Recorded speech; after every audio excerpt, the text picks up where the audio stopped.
భయపడవద్దు. ఇది కేవలం ఒక కథ మాత్రమే. పూర్వం ఒకానొక పల్లెటూరిలో, ఊరి చివర ఉన్న ఒక పాడుబడిన బంగ్లాలో, ఒక భయంకరమైన కొరుకు దెయ్యం ఉండేదట.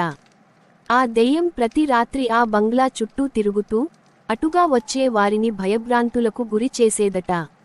ఒకరోజు ఆ ఊరిలోకి ఒక యువకుడు ప్రవేశించాడు. అతను దెయ్యాలను నమ్మడు. ఆ దెయ్యం గురించి విన్న తర్వాత దానిని కలవాలని నిర్ణయించుకున్నాడు. అతను ఆ రోజు రాత్రి ఆ బంగ్లా దగ్గరికి వెళ్ళాడు. అక్కడ అతను ఒక అదృశ్య శక్తిని గమనించాడు. ఆ శక్తి అతనిని భయపెట్టడానికి ప్రయత్నించింది, కాని అతను భయపడలేదు. అతను ఆ శక్తితో మాట్లాడటానికి ప్రయత్నించాడు. ఆ శక్తి అతని మాటలకు స్పందించింది. అది తన గురించి చెప్పడం ప్రారంభించింది. అది పూర్వం ఒక మనిషిగా ఉండేదని, ఒక దుష్ట శక్తి కారణంగా అది దెయ్యంగా మారిపోయిందని చెప్పింది. ఆ దెయ్యం ఆ యువకుడిని భయపెట్టాలనుకోలేదు. అది అతనితో స్నేహం చేయాలనుకుంది. ఆ యువకుడు కూడా ఆ దెయ్యంతో స్నేహం చేశాడు. వారు ప్రతి రాత్రి కలుసుకునేవారు మరియు అనేక విషయాల గురించి మాట్లాడుకునేవారు. ఒకరోజు ఆ దెయ్యం యువకుడికి తన రహస్యాన్ని చెప్పింది. అది పూర్వం ఒక మనిషిగా ఉన్నప్పుడు ఒక నిధిని దాచిపెట్టిందని చెప్పింది. ఆ దెయ్యం యువకుడికి ఆ నిధిని కనుగొనడంలో సహాయం చేయాలనుకుంది.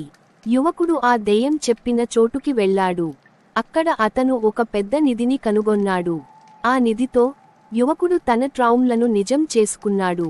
అతను ఆ దెయ్యానికి స్నేహితుడిగా ఉన్నందుకు చాలా ఆనందించాడు. అయితే ఆ యువకుడు ఆ దెయ్యంతో స్నేహం చేయడం వల్ల మరిన్ని అద్భుతాలు జరిగాయి. ఒకసారి ఆ దెయ్యం అతనిని ఒక రహస్య గుహలోకి తీసుకెళ్ళింది. ఆ గుహలో పురాతనమైన పుస్తకాలు మరియు అమూల్యమైన వస్తువులు ఉండేవి.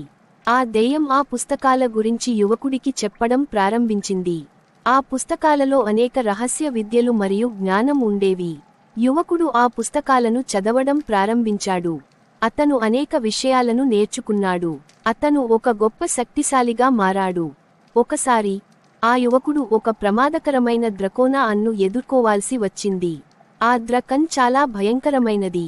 దానిని చంపడం చాలా కష్టం. కాని యువకుడు తన జ్ఞానం మరియు శక్తితో ఆ ద్రకాన్ను చంపాడు. ఆ యువకుడు ఆ గ్రామాన్ని రక్షించాడు. గ్రామస్తులు అతనిని గౌరవించారు మరియు ప్రశంసించారు. ఈ కథ నుండి మనం ఏమి నేర్చుకోవచ్చు?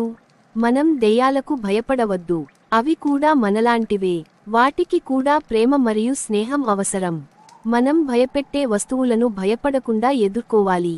అప్పుడే మనం విజయం సాధించగలుగుతాం.